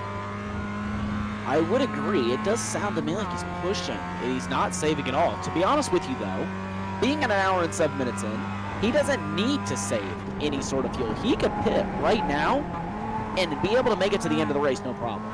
So he does have that to his advantage, that he doesn't have to pit right now. He can easily make himself to the end with no problem whatsoever. What I'm thinking is, excuse me, I'm not sure if my microphone is on, but EJ right now has a 17-second advantage. Obviously, he wouldn't take tires if he needed to pit because he's taken forward his first stop, if I'm not mistaken. And the other thing I'm thinking of is, okay, let's wrap this up. So possibility number 1 is that he's good on fuel. He's going to win this race by 17 seconds. Or number 2 is he's not good on fuel, as you said, Tyler, but he can pit. Make it an extremely quick pit stop. I mean, how long will he be in the box for? No less than 5 seconds? Possibly still come out in the lead. It'll be very close. I don't think 17 seconds or 16.8 now to John Allen is enough. I'm trying to get exact numbers in my head. I really should know the SMX5 a bit better than I do. But I think for a splash and dash, he should be at just like you said, just about 5 seconds. But it's the pit lane time. Yeah, so he'd be about 25 seconds in the pit lane he needs then, if it's about 5 seconds for a splash and dash. So let's say then it's not enough right now to win this race. He's going to have to, I mean, if he's going for the win, he can't enter the pit lane. Yeah, I would agree with that one. If he can survive this race, I mean, let's try. Hats off to him, because he's just pulled out a strategy that I don't even think that I can pull out, even if I was trying, because it's so fuel dependent, this track. You're on the throttle for so long that it's so hard to save fuel. If Alessandrini has figured out a way to run 45 minutes on the car, which is totally possible on a full tank, I don't know if we have any sort of fuel restriction. I'm going to try to figure that one out really quickly, but I haven't heard anything, no. I don't think that we do have any fuel restrictions. So if we don't have any fuel restrictions, then there's a possibility that, yes, he can go, because in the advanced MX-5 Cup race, I know that the drivers will take a full tank of fuel 45 minutes. 2 45-minute stints is going to equal an hour and a half. So he should be able to take that car to the end. See, and Alan is catching him, so whether or not DJ's struggling for pace or he's saving fuel or something else, he's got a lot of time left in this race. 20 minutes to go for DJ. We'll see if he can take victory for your MX-5s. It would be a valiant victory if he can pull it off, of course. Back to your DS class, your Mustangs, though. And we just saw Brandon Whitworth enter the pit lane, and he has made his final stop for this event. Other drivers yet to make their final stop are Tyler Shiflett and Jake Johansson. Johansson, as you can see in the lighter colored blue, is the leader, and there he is on screen right now in that yellow ZVX Vroom Auto car, and he is right behind his knees racing Jacob Beasley. Does Jacob Beasley have no bonnet? Can we have a look at that again? What's happened to Jacob Beasley's MX-5? Let's figure it out, and yes, he's racing with no hood. So Jacob Beasley, I don't know what's happened to him. Actually, now I'm interested enough to go back and actually look for a replay here. Car looks extremely damaged on the right side. He looks like he's hit another car or definitely gone into the wall. Here's the replay up, Tyler. Let's see if he's got a hood here. This will happen here. Oh, this is going to be a huge incident. Oh, goodness, and that is exactly what's happened to Jacob Beasley. Now, where is that on the racetrack? Is that Clayton Corner? That is. He's hit the outside barrier, which is not hard to do. And he's also got some steering damage as well. So that car is not going to be nice handling for him whatsoever. And, yeah, so he's not going to be liking the way that MX-5 is handling and the way it's working for him. But he is able to keep it going. His hood, sadly, has disappeared into the Canadian forest, never to be seen again. Because after he hit the barriers, and how hard he's hit the barriers, I can't imagine that it's going to... Well, let's just say he's recycled that bonnet. Why do you call it a hood? It's a bonnet. We've had this argument for 100 years since cars were invented, but you know what I mean. So... I don't even know what we call it in Australia. I just know Americans always say hood. You guys always say hood, and then the British always say bonnet, and I'm in between. I like both words. Personally, I call it hood only because everyone else in America calls it hood. I'm with the same. Hood's what you wear. It's on a speak. Hood's that jumper you wear, and you put the hood over your head. Yes. I'm personally in the thought process that the British usually pronounce what they're saying correctly. If they call it a bonnet, it's most likely a bonnet. They created English. Let's just leave it at that. Well, the English created English. Not really. There's more history behind it, but you get what I mean. So here's EJ. He's lost a second to John Allen in the past 10 minutes, and I think that's him saving fuel. He's going to win this race. So that's one question we have here for your MX-5s. For yours is yet to pit, but he's about to be passed possibly for the end of this race by Aeronom. And just as I say that, Shiflett enters the pit lane for the final time this afternoon, and that promotes Aeronom back into the lead advantage. Mike Dam close behind. This is the closest he's been since the first pit stops at reeling in Aeronom for that lead. He was 0.3 slower. As you can see, the lap times on the top left-hand side of the screen was Mike Dam. He was 0.3 slower last time round, but whether or not he can creep within a second closer to Aeronom and then gain the slipstream, Tyler, is the next step towards claiming a race victory. And then the final step, be making the actual pass on Aeronom. Yeah, it's very difficult to do. It's actually right on board here with Mike Dam, and do apologize there. I think the YouTube stream cut out just briefly there. We are having, I think, a bit of issues with our Restream server. So if the YouTube stream did cut out for you, very, very sorry about that one. Nothing that I could really do about it. But Aeronom, he's getting closed in here by Mike Dam. Mike Dam's starting to make advancements on Aeronom and close in that lead here. Oh, get out of the way, MX-5s. I think that's what Mike Dan will be saying right now. No, he's almost followed them off the racetrack. So what's going on there? It was quite bizarre, but he's gained just a perfect slipstream, and he's unscathed to the entry here into the S's, turn 8, 9, and then the final right-hander of turn 10 coming up. Lights corner, and Mike Dan will oversteer on the exit, and he's lost a tenth of a second, as you can see there, and last time out was quicker though than Aeronom overall lap time wise. So is that true? How does the math work on that? No. Mike Dan was a half second faster. 6 tenths seconds. 6 tenths of a second faster. How? He lost half a second by the end of the lap. I don't know. I think Aeronom got held up a lot going through Moss Corner. That was 2 minutes 5, so I think that's where Mike Dan caught up most of his time there. And so very odd there. But as we know right now, Aeronom's car looks clean. Mike Dan has some damage on the left side of that Mustang.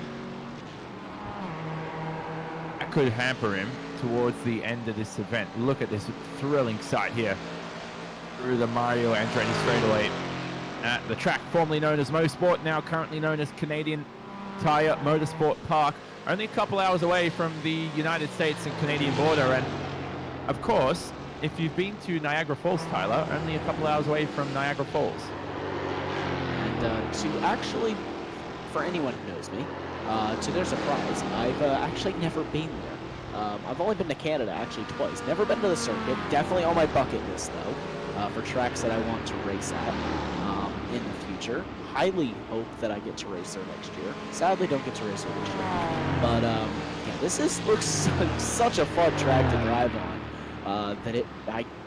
This is one of the ones I just really want to drive on in real life. And Mike Dan, hanging it all out and really going for it here. If he's got any sort of damage, it doesn't seem to be hurting him too much because he's still closing in here on Aeronom. It certainly is a rise through the elevation change of Motorsport. 50 meters of elevation change across this entire circuit. Now Aeronom, this is going to be interesting for Mike Dan. Will he be able to catch this traffic ahead, and will it impede him though? Aeronom gets the perfect draft across this Mario Andretti straightaway. I don't think Mike Dan's going to get lucky enough here into turn 8. He may lose some time to the 51 there of Robert Briss for Bidwell Racing. He most certainly will. Briss is through the apex of the corner here. And he lets him through. So perfect there for both drivers. And Mike Dan now 1.2 seconds behind Aeronom. Mike Dan, though, he's only got 12 minutes to get it done here in Canadian Tire Motorsports Park. Keep on wanting to call it Motorsport. I think I've caught myself calling it that about 20 times tonight, so do apologize for that one and for pronouncing it incorrectly. Probably for most of the broadcast, not even knowing. But Aeronom seems to have the first sector here figured out, because he's gained 2 tenths back on Mike Dan. Either that or Mike Dan has worn out the tires and he's now just starting to lose a little bit of time. Which I don't believe is the case, but Aeronom, you can see, definitely has that first sector figured out quite well. And DJ Allison Trini, I did miss it though, has jumped into the pit lane. On our GPS data, we believe that Mike Dan has 12 off tracks compared to Aeronom's 2. We know that 20 will get you penalties here in these 90-minute events. So that's not going to affect these drivers, but that just means Mike Dan might be pushing a little bit more in comparison to Aeronom. We know he does have damage, of course, as well, so maybe he's picked up a 4X somewhere. But Alessandrini can't believe he's pitted, and let's see now if he's taken tires. Will he be able to reel in the drivers ahead? He's got 11 seconds to make up to John Allen in the lead. That's almost impossible in 11 minutes time. And I believe that he's taken only 2 tires because he's had a 12-second pit stop time. So believe he's only taken 2 tires there, not 4, so still 2 tires will definitely help you. But it would be a big ask for him to catch up 3 seconds to the 2 D2D Esports drivers and to the Ashbury Motorsports driver. But he is doing so slowly but surely. And he was off the racetrack there, all 4 wheels power sliding through the exit of Quebec corner, excuse me. So that was a quite high-speed area of the racetrack, and off the racetrack there. Is that? I thought that was Aeronom for a second.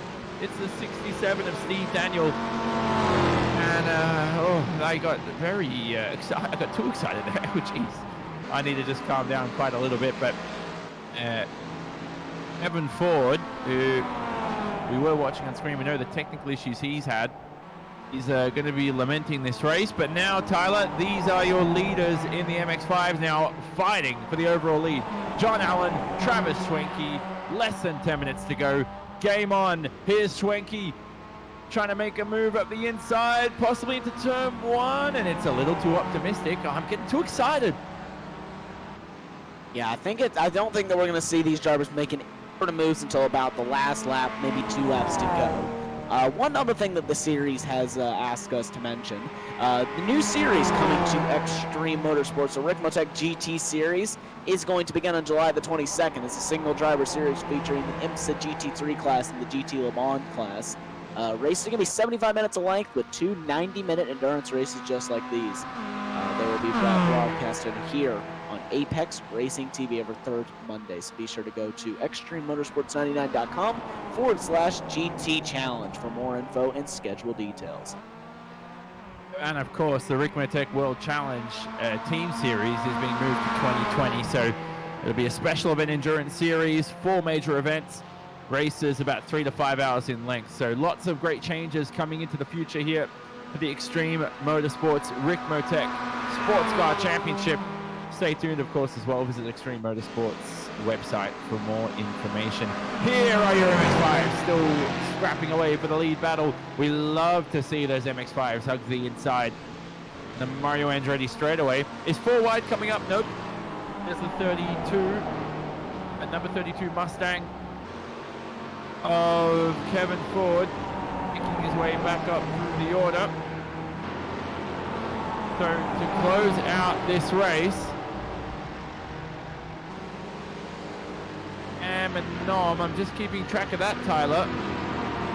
This is going to be very optimistic for Mike Dam to pull off a move on Aeronom. Yeah, the problem with this is, if you're Mike Dam, like, the last thing you want to be doing is tight gripping the wheel and just trying to push a bit too hard.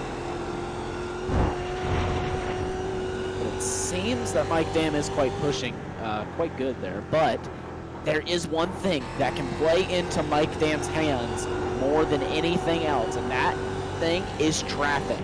He's got some MX-5s. Will Aeronom and Mike Dam be catching him? Mike Dam can catch him in the right spot.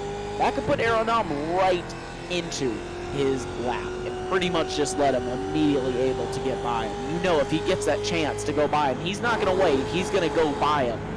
And that off chance that Aeronom is able to pull away again. You know, Mike Dam is going to want to be leading going on to the final lap of the race and having to defend, not having to attack.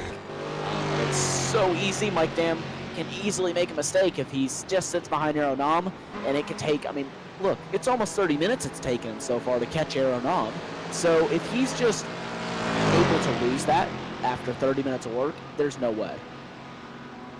Let's see right now if the 27 here, Chad Parker, gets out of the way, and he does, but Mike Dam, has he missed the apex to the inside of the corner? He's gone in a little bit too early. Now this is David Payton we're watching in your MX-5s. He's in a scrap between Eric Violet, championship leader, and Geordie Fike behind him. Back on board with championship leader Aeronom. There you go. You can just see how close it is to those MX-5s. And that's a group of 3 MX-5s that's fighting for position, so you know they're not just going to let them off, and that's barrier. Greg Brockway into the barriers for Jeff Racing, and he's not moving anywhere, so he's had some big off. Don't think that there will be any sort of safety car or anything like that. We're a little bit too late in the race. Negro Santinelli has crashed. So let's see what's happened here to Edgar Santinelli. It's in the same spot, it looks like. No, it'll actually be up into Moss Corner. And he's just gone straight off. So very easy incident to do. And then he's looped it again. A spin there, so he hasn't actually made contact anywhere, so you'll get away with that. This is Aeronom now. Oh, he's got more traffic. That was by air racing. Let's look from Mike Dam's perspective. 3 wide as Aeronom laps a few of these MX-5s. Mike Dam's going to be fuming here. He's come in towards a lead battle in your MX-5s, and Mike Dam has caught it at the worst time. This is going to help Aeronom quite substantially, and Mike Dam will be annoyed. The race marshals as well discussing things, probably letting these drivers know to let Mike Dam through as he's lapping them. Yeah, and that is just going to hurt him so much. That's cost him 0.4 of a second. Now it's going to cost him even more. Not being able to roll the speed down through turn number 1. That's half a second. Now 0.6 of a second. That's cost. Damn, excuse me. Sorry about that one. And sorry, look at this, Tyler. The 89 there. Very Violet. Not giving any room to Mike Dam, of course, as well. Race control certainly going to be looking at this, but they have to understand that Eric Violet is in a championship right now and just cannot give up any time to the drivers ahead. So that's going to help Aeronom quite substantially, as we said. Now look at your battle for your lead in your MX-5s. Whoa, on 2 wheels there is John Allen, and this could be Travis Schwenke's first shot here at leading this race. Travis Schwenke is going to try the outside line. We'll turn into the heading down into turn number 8 and through the exit. John Allen, though, if he can swing around the outside, he's going to have the inside for turn 9. And that should immediately know Travis Schwenke is going to be able to pull in and just not have to deal with John Allen. So Travis Schwenke leads here tonight, and that was a great shot that he took, and he was able to move that car up into the lead. And I think if John Allen continues to have the issues that he's been having, then Travis Schwenke actually may be able to check out a little bit. And Travis Schwenke he's currently leading the field in terms of race wins. This will be number 3 today, and it will separate him ahead of John Allen and ahead of Jim List for their 1 race win each this season. And it'll promote Travis Schwenke up into the standings. Now don't forget, Travis Schwenke also missed a round, so he'll take that as a drop round. But it's not job done yet. I'm talking as if this race is over. There's still 2.5 minutes remaining, and that could be it for John Allen, unless he can get close enough here.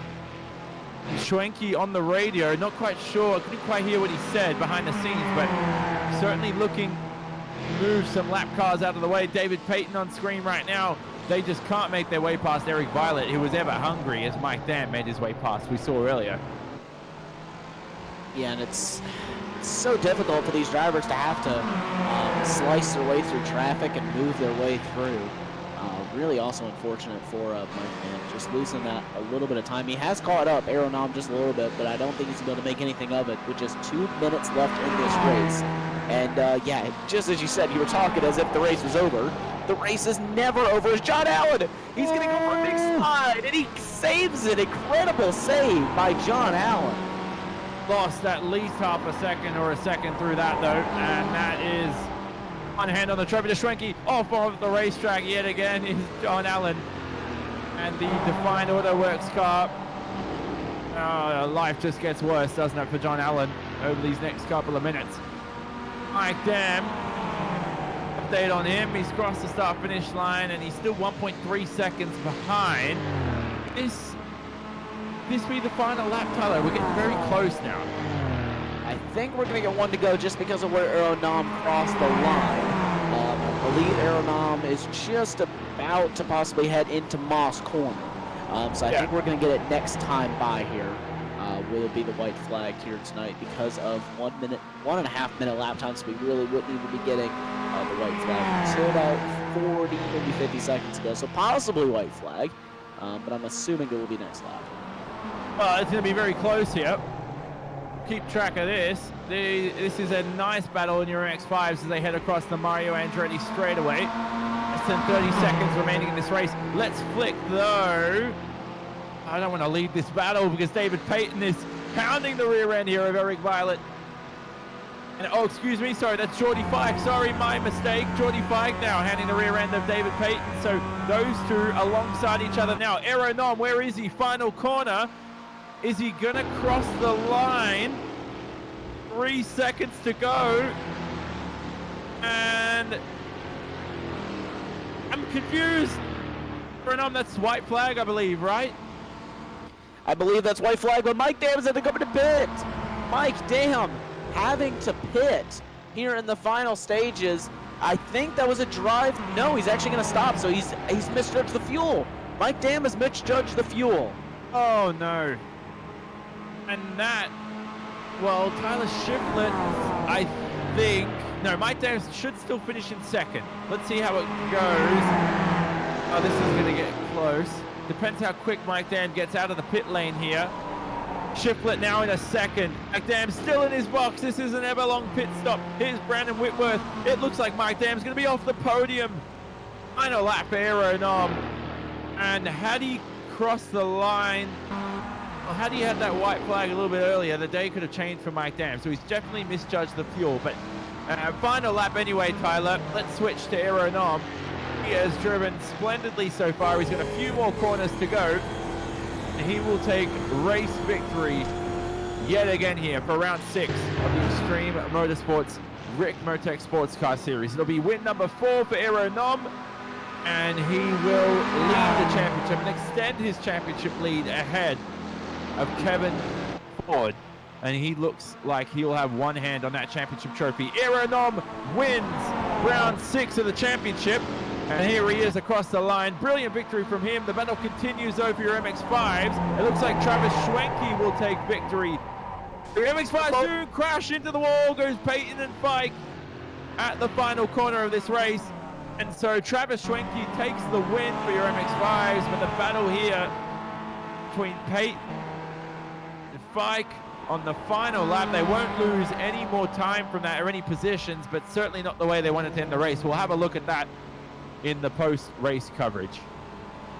Yeah, we'll have a look at that one. I'll try and get a replay of that one. I think that Payton just went a little bit in too hot, got into Fike and spun him around, and it kind of just created a domino effect for him. But this is Alessandrini and Elvis Rankin. Alessandrini just going to hold on there for that 19th overall finish. That will be 8th place in the pro class. Elvis Rankin, though, will take the win in the open class. Greg Mack will come home in 2nd, and Derek Holland will round out your top 3. Bobby Childs, he's had a terrible night. He's actually out of fuel. So he's out of fuel that's going to possibly get Jonathan White the 8th place position there. At the 9th place position, sorry, Bobby Childs out of fuel. Jonathan White's going to come through to take the 9th place position from him. And that's just a way, if you want to know a way to cap off your night of a terrible night, that's how you do it. Bobby Childs having an absolutely horrible night, and that is going to make his night just that much worse. Bobby Childs across the line now into the 10th position. Let's take a look, though, at your final race results for round 6 of the Extreme Motorsports Ricmotech Sports Car Series. It is Aeronom in the first position. He takes overall victory. Was ahead of Mike Dam by just a second all event, but we know that late pit stop moved Mike Dam off the podium in that Crypto-G Orange racing car. And at his home event, Mike Dam, you certainly won't be pleased with that. Brilliant race, though, from Tyler Shiflett and Brandon Whitworth. They went very long into the strategy, and they ended up in 2nd and 3rd. So brilliant race from those two. Jake Johansson as well went long into the strategy and only ended up a 2nd behind Mike Dam. So he could have been in the 4th position had Mike Dam took a little longer in the pit lane those final few laps than the rest of the results on screen. The final drivers on that lead lap of Jeff Jacobs, Matthew Catala, Robert Brist rounded out your top 11 in your Mustangs. For your MX-5s, it was Travis Schwenke taking his 3rd race win of the season out of 6. 50% success rate for Travis. John Allen right behind as well. Those two in a nice championship challenge right now, along with Eric Violet. So that championship's going to get ever close after this race. We'll hopefully get an updated points. And give it to you before the end of the event, but brilliant stuff from Eric Violet to round out the podium. Geordie Fike, David Payton, we saw that last lap incident between those two, and they still ended up in 4th and 5th, so no change for them at all. And you can see all the D2D esports car wrapping up the top 6. DJ ended up in your top 10, and had he one stopped, which was impossible, and we saw, possibly could have won the race, but you'll certainly have to review that strategy and see whether or not it can work out for him next time. And then the rest of the order on screen, Jacob Beasley, we know that incident ended up 5 laps behind at the end of the day. And some DNFs, Jennifer McDonald out of the race early on, along with Lyndall McMurphy off into the barriers. Race Marshall did not race from the United States of America. They ended up rounding out the field here today. So Tyler, we'll have some post-race interviews coming up in just a few moments' time, but what a race it was. And we'll speak to Iro Nom in, as I said, in just a couple of seconds' time, but he drove splendidly yet again and takes another race victory. Yeah, splendidly driving there from Iro Nom. He was just able to control the race, and he almost had a little bit of company in the form of Mike Dam, but just Mike Dam just wasn't able to get it there in the end. Had a little bit of help with traffic to be helped a little bit closer, and also helped in the fact that he was pushed back a little bit farther, a little bit of help there for Iro Nom. So both of those drivers kind of getting the better and worse end of the stick on the traffic, but it was Iro Nom who was able to come out ahead. We know the speed of Iro Nom. It's gonna take a lot to beat him, but I think if there is one driver who can do it, Mike Dam is going to be the driver, but he needs to start getting the race results in soon if he wants a chance at the championship, because Iro Nom is already starting to walk away with it, and Iro Nom is in the interview room. So Iro, welcome to the commentary booth. Thanks. And I say, Iro, a very lavishing drive from yourself and a race victory that, I mean, it's your, now just confirming, your 4th of the season, excuse me. And you look like you're going to be untouched there at the top of the standings after yet another thrilling drive. Oh, yeah, that was important to get the win now. And yeah, it was a really tough race, very long race. Talk about the strategy between yourself and Mike Dam, because we thought Mike Dam would be able to hopefully catch you in those final few laps. You'd be obviously thinking the opposite, but obviously for him, he seemed to miscalculate fuel. Is that something that you came into trouble with in the closing laps? No, actually, after my last stop, it was so close. I saw it's like 1 second to the good to make one more lap. So I had the fuel. So I thought maybe Mike doesn't have. So I pushed really hard the whole race to make it. I think on the line it was 0.2 seconds. Yeah. Well, I got confused as you crossed the line. I thought, oi, as the race over, and I didn't see the checkered flags, and I was so confused. But you said just 1/2 of a second, so it was that close.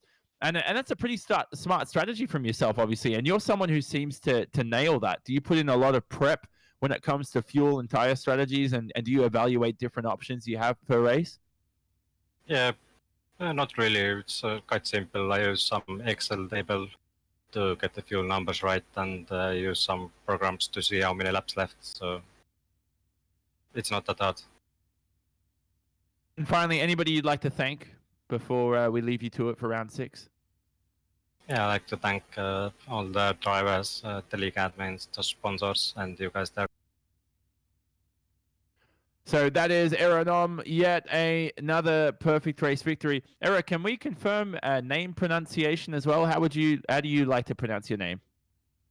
Iro Nom. Yeah, we almost got it. We're close. Nice race win, mate. Iro Nom is fine if you don't say the last name differently. Well, we'll try our best. Brilliant race win, mate. We'll see you hopefully next week if you're racing there. Yes, yeah. See you then. So that is the race winner overall for your Mustangs, Iro Nom. We will speak, well, Tyler Maxson will be speaking to winner of your MX-5s in Travis Schwenke. Next, another brilliant race win, Tyler. Yeah, another brilliant race win here for Travis Schwenke. You seem to have it all figured out here tonight. You seem to have the setup over John Allen, and it seems to me that you just had that little bit of an edge that you need to win here in Canadian Tire Motorsports Park. Give us some of the secrets to winning in Canadian Tire. It doesn't look as easy as it seems.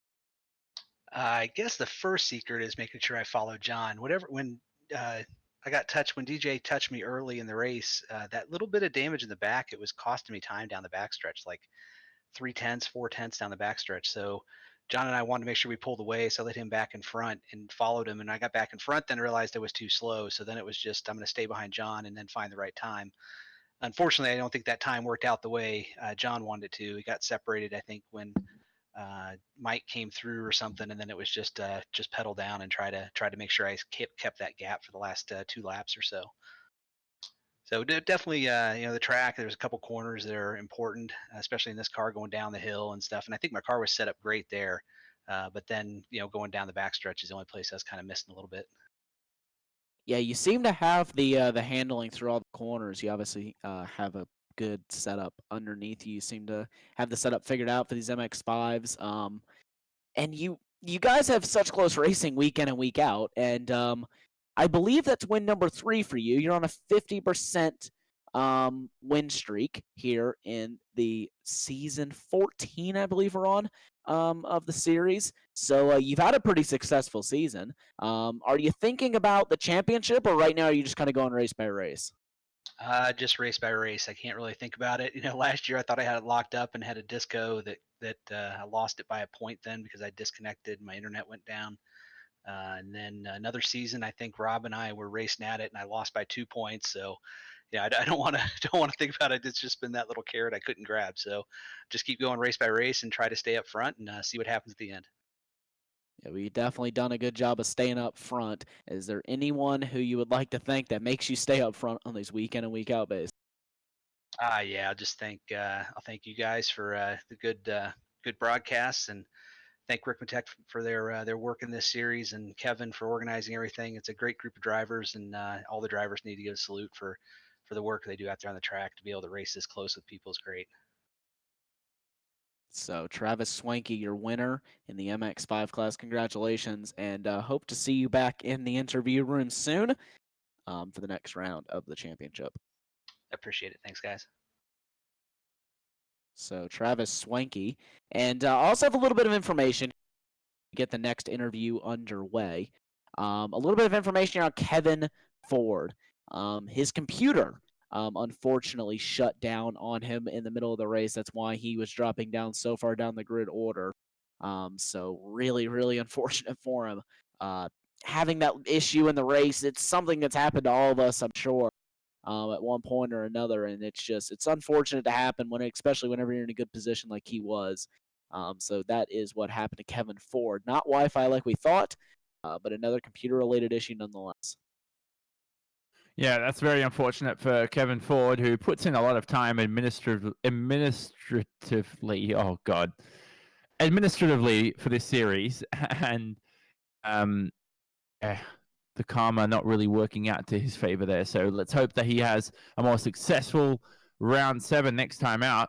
But for now, we will speak to John Allen, who came home second in your MX-5 class. And John, unfortunately, pole position just didn't seem to work out for you today. You had the race lead for pretty much most of this event, and it was just those closing stages where the ever-quick Travis reeled you in and made the overtake.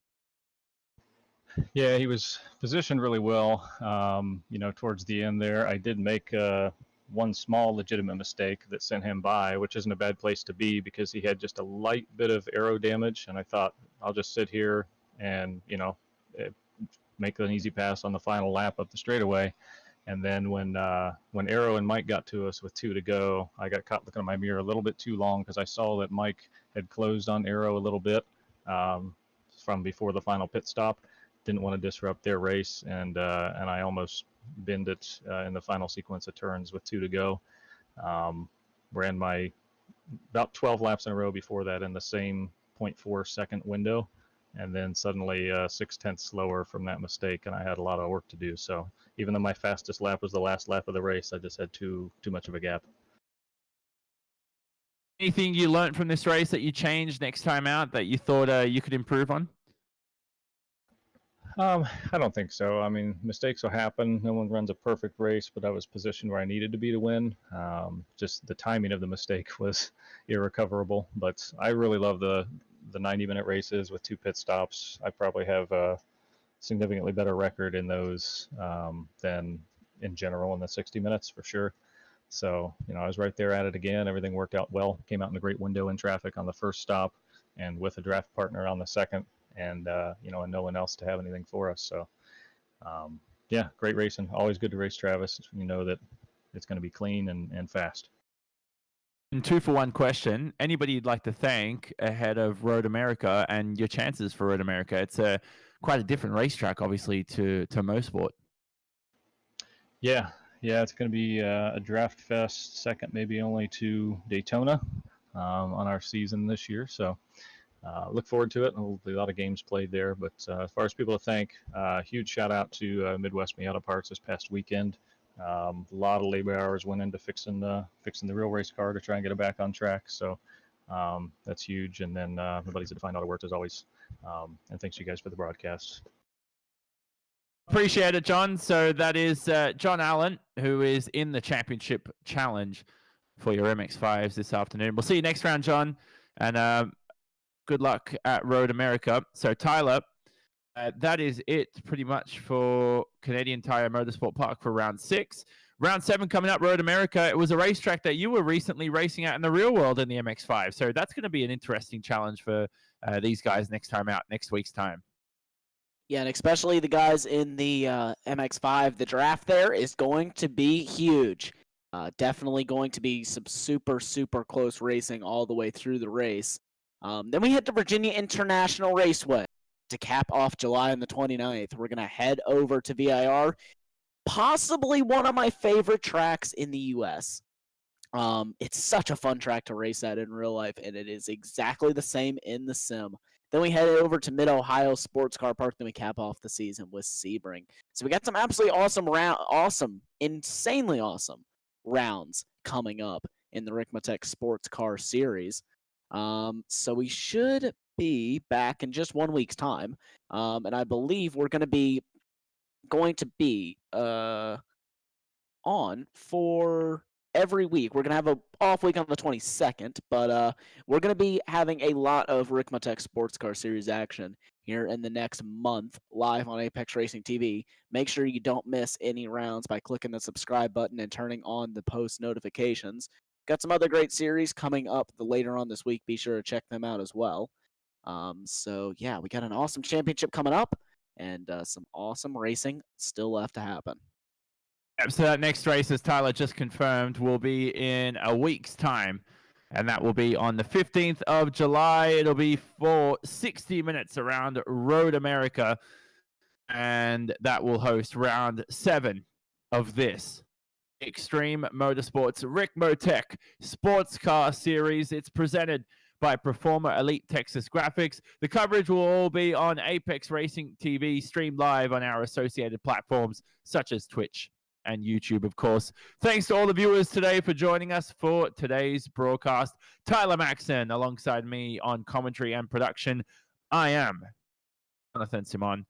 And thanks, of course, as well to our entire Apex Racing TV crew behind the scenes for making this a brilliant Apex Racing TV presentation. We say so long from Canadian Tire Motorsport Park. We'll see you in a week's time.